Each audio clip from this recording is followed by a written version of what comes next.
কিছু কিছু মানুষের অনেক অভিযোগ যে আমি তাদের পরিবারে যাচ্ছি না, লাইক কমেন্ট করছি না, তাদের ভিডিও দেখছি না বা লাইভে যাচ্ছি না। কেন যাচ্ছি না তার সেই কথাটা আজকে তোমাদের সঙ্গে শেয়ার করব। তার জন্য ফেসবুকে ঠিকমতো সময় দিতে পারছি না আর ঠিকমতো অ্যাক্টিভও থাকতে পারছি না। তার কারণটা হলো তোমাদেরকে বলছি আজকে, শোনো। কারণ আমি একটা রিসেন্ট নতুন দোকান করেছি, তো সেখানে আমাকে সময় দিতে হচ্ছে, তো সেই জন্য আমি ঠিকঠাক মতো সময় দিতে পারছি না। তো দেখো সন্ধ্যা হয়ে গেছে, বিকালবেলা বেরিয়ে পড়েছি দোকানের উদ্দেশ্যে। তো দেখো বাজারের মুখে দাঁড়িয়ে আছি আর অটোর জন্য চলেও এসছে আমার অটোটা। তো এবার অটো করে এখান থেকে দেখো চলে এসেছি আমি বেলঘড়িয়াতে। এখানে এসছি, এখান থেকে বাবু নিতে আসবে আমাকে, তো ওর জন্যই ওয়েট করছি, মানে ওর দিকে যাচ্ছি যে ও কোথায় আছে দেখার জন্য। তো এখন থেকে ঠিক করেছি তোমাদের সঙ্গে আমার দোকানের ছোট ছোট ব্লগ শেয়ার করব। তোমাদের যদি ভালো লাগে অবশ্যই লাইক কমেন্ট শেয়ার করে পাশে থেকো বন্ধু হয়ে। হাত বাড়িয়ে দিও, তোমাদের একটা কমেন্ট আমাকে অনেক সাহস দেয় যে এই কাজটা করার জন্য, আরও এগিয়ে নিয়ে যাওয়ার জন্য। দেখো বলতে বলতে কিন্তু আমি চলে এসেছি, এই দেখো আমার বাবুও চলে এসেছে আমাকে নিতে।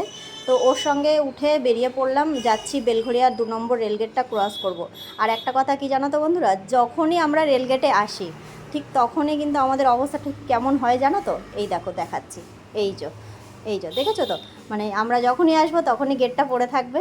আর মোটামুটি 10 মিনিটের কাছাকাছি আজকে আমি দাঁড়িয়েছিলাম, কারণ পরপর 3টে ট্রেন ক্রস করলো, তারপরে কিন্তু গেটটা উঠেছে।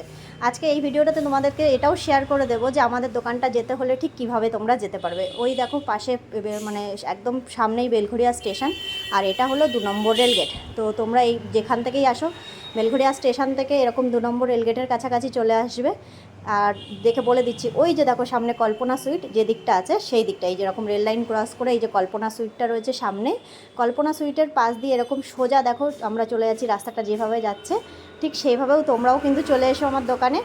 এইরকমভাবে চলে আসবে, আর কিছুটা যাওয়ার পরেই, জাস্ট 2 মিনিট যাওয়ার পরেই তোমরা কিন্তু বাঁহাতে দেখতে পাবে আমাদের time pass cafe and restaurant. ঠিক আছে, দেখো তোমাদের সঙ্গে কথা বলতে বলতে কিন্তু চলেই এসছি। আর দেখো আর একটা লোকেশান তোমাদেরকে আমি বলে দিই, এই যে দেখো বিনা ধূপকাঠি সেন্টার, এখানে ঠিক পাশেই একটা এসি ফ্রিজের দোকান আছে, তার পাশেই কিন্তু এই যে সামনেই কিন্তু আমাদের time pass cafe and restaurant. তো তোমরা সবাই চলে এসো। আর দেখো আমি চলে এসেছি দোকানে চলে আসার পরে দেখলাম দোকানটা ফাঁকাই আছে, আর আমিও চলে এলাম ভিতরে এসে আমি কিন্তু এসে বসে বাবু বসলো, বাবুর সঙ্গে সঙ্গে আমিও বসলাম, আর বসে একটু জাস্ট ভিডিও নিতে না নিতেই দেখো কাস্টমার কিন্তু এসে হাজির। কী নেবে দেখো, বিরিয়ানির কাস্টমার চলে এসছে, আর দাদা কাটছে বিরিয়ানি এখানে।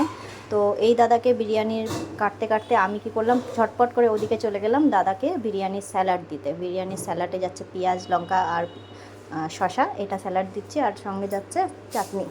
এই চাটনিটা কিন্তু আমরা এখানেই তৈরি করি, আর আমাদের বিরিয়ানি পার্সেল হোক বা বসে খাক সবার সঙ্গে কিন্তু এই চাটনি স্যালাডটা আমরা দিয়ে থাকি। এই যে দাদাকে পার্সেলটা দেওয়ার সঙ্গে সঙ্গে আবারও একজন চলে এসছে বিরিয়ানি বসে খাওয়ার জন্য, তো দেখো সেখানেও দিয়ে দিয়েছি আমরা স্যালাড চাটনি আর বিরিয়ানি। আর এই দাদার রিভিউটা শোনো, ঠিকঠাক আছে, আগেও খেয়েছে তো রিভিউটা তো তোমরা শুনলেই, দাদা আগেও বিরিয়ানি খেয়েছে আর আমাদের বিরিয়ানি কোয়ালিটি ঠিক কেমন। তো এই তো দেখো আমাদের দোকানের বাইরেটা, আর এটা হলো মেনু কার্ড, আমাদের মেনু কার্ডটা পাশে ঝোলানো হবে। দেখা হবে নতুন কোনো একটা ভিডিওর সঙ্গে, ততক্ষণ টাটা।